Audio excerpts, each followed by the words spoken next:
Very good morning, students. How are you, children? How is your learning going on? I hope you all are preparing your lessons for your half-yearly exams. And then we need to prepare them for board exams also. So read them thoroughly, nicely, understand them. And if you have any difficulty, ask me. But now start learning, students, okay? So for the lesson, we had started the last chapter of our geography textbook, that is Lifelines of Indian Economy, and in that we have read about the importance of modes of transport and means of communication, and then we have read the most important mode of transport and the very first mode of transport, I would say, that is roadways.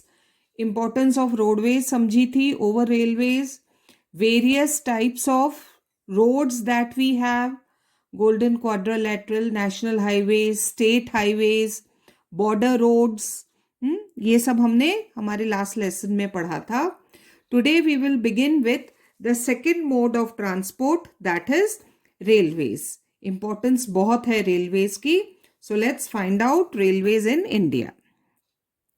Railways are the principal mode of transportation. सबसे main, सबसे ज्यादा goods का transportation railway के through होता है. For freight means goods and passengers in India, सबसे ज्यादा ये यूज में होता है railways. Railways also make it possible for people to conduct multifarious activities. एक ही ट्रेन से बहुत सारी एक्टिविटीज पॉसिबल हो जाती हैं. Multifarious activities like business, sightseeing, pilgrimage, along with transportation of goods over longer distances. For longer distances, you require railway transport. And for shorter distances, we have read that we need road transport. Apart from an important means of transport, the Indian Railways have been a great integrating force for more than 150 years. है ना, हो गए हैं more than 150 years. तो along with principal mode of transport, railway has proved a great integrating force. India को जोड़कर रखने का बहुत बड़ा रोल, बहुत बड़ा काम कर रही है इंडियन रेलवेज. हाँ, from Jammu Kashmir to Kanyakumari trains are going. From Gujarat to Assam, trains are going all over India. So they are playing a very important role. National movement में भी बहुत important role play किया था. And even today in modern India, in our economy, they are playing a very important role. Railways in India bind the economic life of the country, taking raw material, finished products from one part of the country to India, as well as accelerate the development of industry and agriculture. तो a very important role the railways are playing. जिनके पास old books है बच्चों, ये last का paragraph है. The Indian railway से मार्च 16 जो भी है आपका, ये कट कर दो, है ना, ये नहीं है कोर्स में. सिर्फ इंडस्ट्री एंड एग्रीकल्चर तक पैराग्राफ है, आगे का न्यू बुक्स में नहीं है.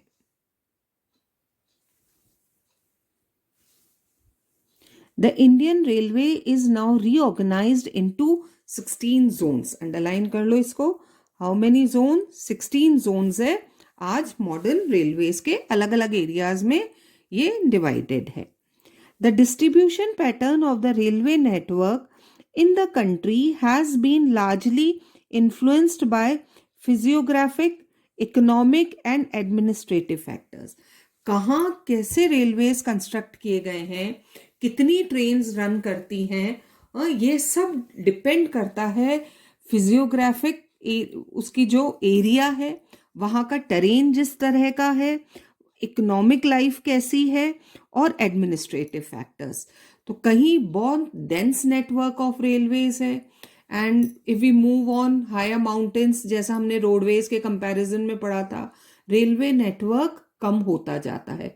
तो it very much depends upon The physiographic, type of topography, economic and administrative factors. The northern plains with their vast level land, northern plains में सबसे डेंस नेटवर्क है रेलवेज का, because it has vast level land, high population density and rich agricultural resource provided the most favourable condition for their growth. तो सबसे dense network of railways are found in northern plains, क्योंकि वहाँ high population density है, vast plains हैं, agricultural resources हैं, तो economic point of view से भी बहुत अच्छा है इन नॉर्दर्न प्लेन्स. हाउएवर, लेकिन एक कमी है. देखो, नॉर्दर्न प्लेन्स में अगर नेटवर्क अच्छा है, but still it has one limitation. However, a large number of rivers requiring construction of bridges, wide rivers. Northern plains में सब wide rivers हैं. If you see the map of India, Ganga and its tributaries, Yamuna and its tributaries, तो ये सारी rivers हैं which are crossing through northern plains. तो ये rivers एक hindrance pose करती हैं, because इनके ऊपर क्या बनाने पड़ेंगे? Bridges.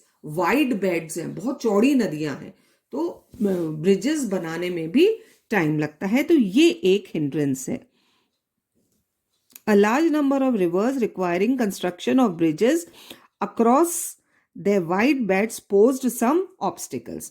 Otherwise, the best growth of railway is in northern plains. फिर देखो हिली एरियाज में क्या प्रॉब्लम्स आती हैं, ये अलग अलग एरियाज की फिजियोग्राफिक डिविजन्स की प्रॉब्लम्स हम डिस्कस करें.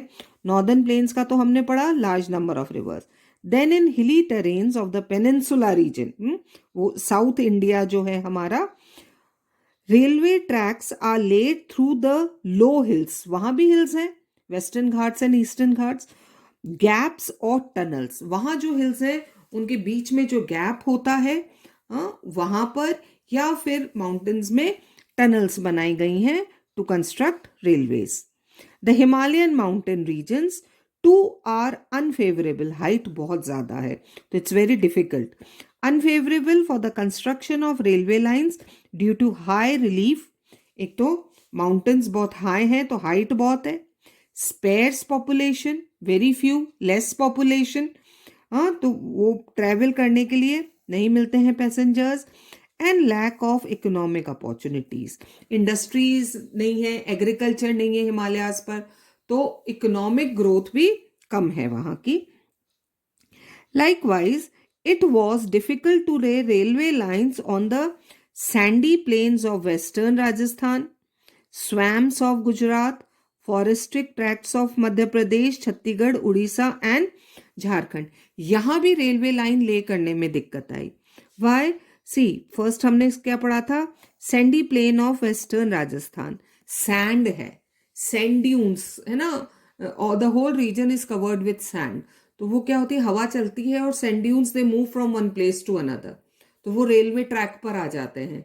तो it's very difficult for the driver वो देखना कि ट्रैक कहाँ जा रहा है, क्योंकि जब तक ट्रैक दिखेगा नहीं ट्रेन आगे कैसे बढ़ेगी. तो it's very difficult there. Then swamps of Gujarat, swampy area, हाँ, मार्शी लैंड, वहां पर बहुत दिक्कत है.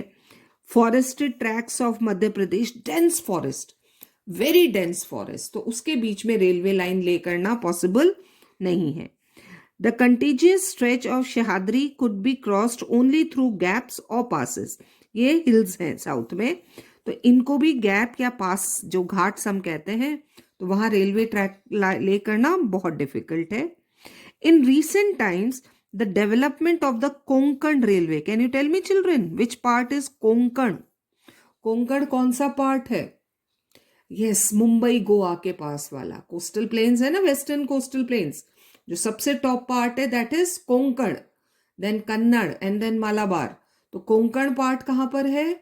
मुंबई गोवा के पास. अब Mumbai Goa economic point of view से बहुत इंपॉर्टेंट एरिया है, तो वहां पर रेलवे ट्रैक तो चाहिए था, लेकिन रेलवे ट्रैक ले भी किया गया, लेकिन उसमें भी बहुत प्रॉब्लम्स हैं. The development of Konkan Railway along the west coast has facilitated the movement of passengers and goods in this most important economic region. Mumbai के आसपास का तो एरिया बहुत इंपॉर्टेंट इकोनॉमिक रीजन है, तो मूवमेंट ऑफ गुड्स के लिए बहुत जरूरी थे रेलवे लाइंस, तो कोंकण रेलवे डेवलप किया गया, लाइंस भी ले की गई. But it has also faced a number of problem such as, क्या हो जाता है वहां पर, sinking of track.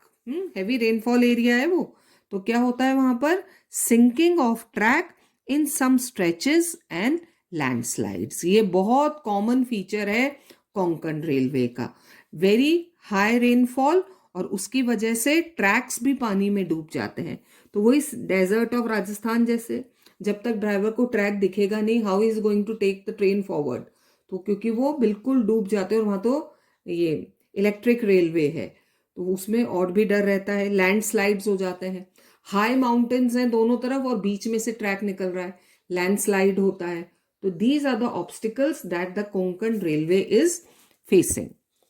Today, the railways have become more important in our national economy than all other means of transport put together. Imagine, railways इतने important है, सारे modes of transport एक तरफ and railways एक तरफ.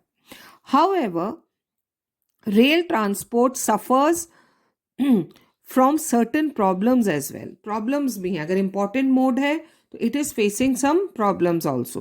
ये इधर जो पैराग्राफ में हमने पढ़ा था बच्चों, ये रेलवे लाइंस ले करने में जो डिफिकल्टीज है, और ये जो रेलवेज प्रॉब्लम्स फेस कर रहे हैं बहुत कॉमन है.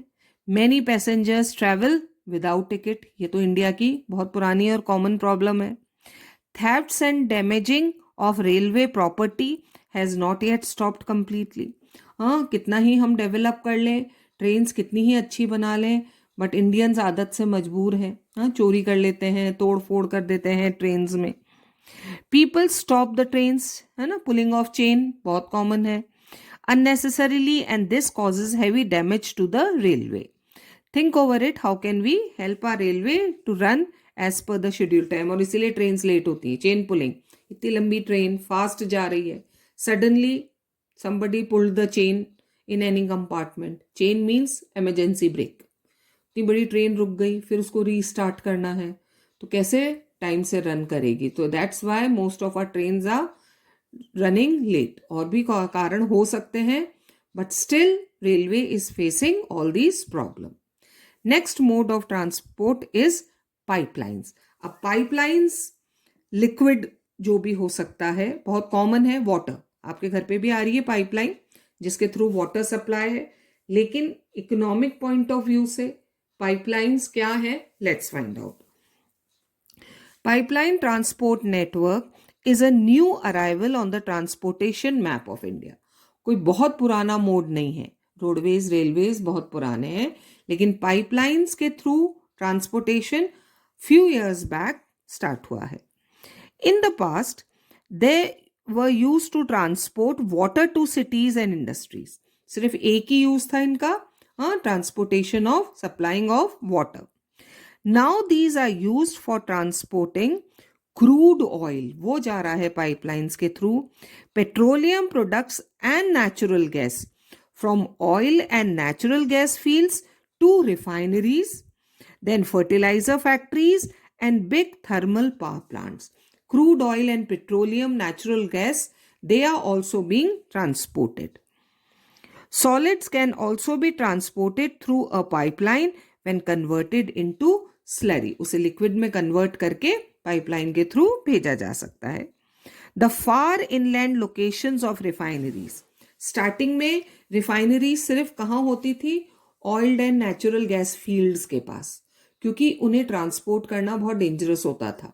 लेकिन अब रिफाइनरीज ऑल ओवर इंडिया है, fertiliser plants all over India है, क्योंकि अब now we can transport crude oil through these pipelines.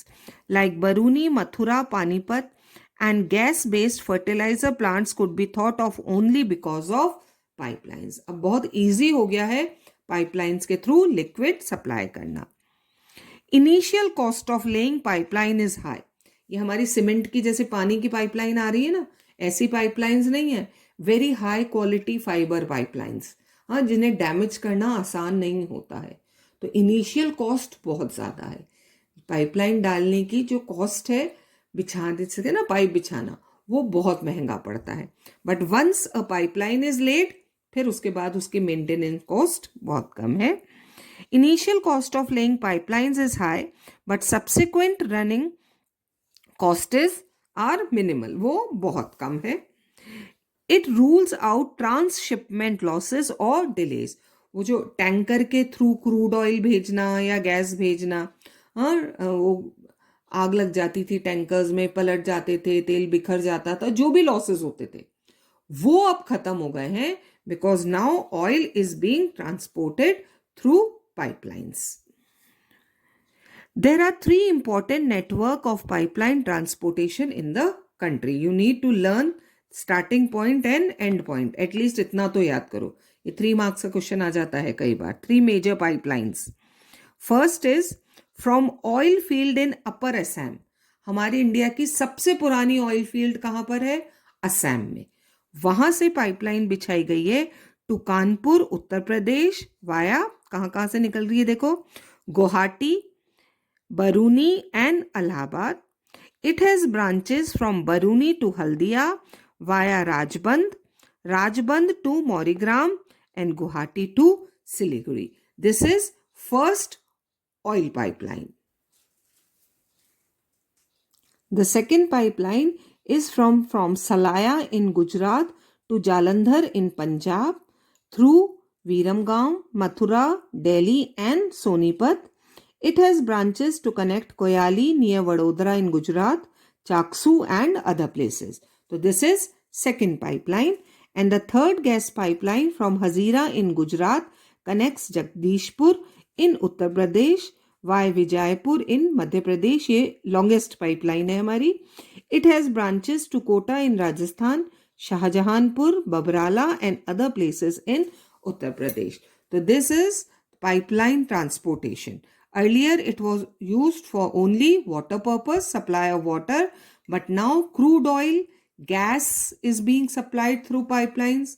जो solids हैं हमारे, after converting them into slurry, then they are being transported from one place to another. और ये safe mode of transport है for supply of crude oil, petroleum and gas supply. So this is pipeline. तो आज हमने 2 mode of transport पढ़े बच्चों, railways and pipelines. From next class we'll start with waterways. Till then, keep reading and learning.